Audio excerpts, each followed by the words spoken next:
ग्रामीण पोलीस दलातील पोलीस नाईक दीपक सुधाकर केदारे यांचे वयाचे 42व्या वर्षी हृदयविकाराच्या झटक्याने निधन झाले। दीपक केदारे 2007 मध्ये पोलीस दलात भरती झाले होते।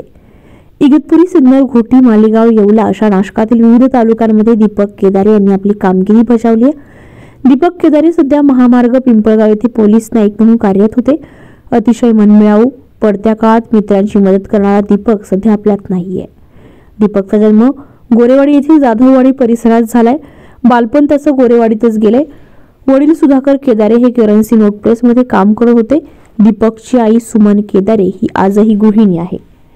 2 भाऊ 3 बहिणी असा दीपकचा परिवार आहे। पत्नीसह दीपक 2 मुलांसोबत जेल रोड शिवाजीनगर परिसरात राहत होता।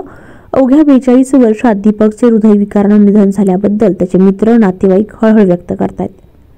31 डिसेंबर रोजी मध्यरात्री हृदयविकाराच्या झटक्याने दीपकचे निधन झाले।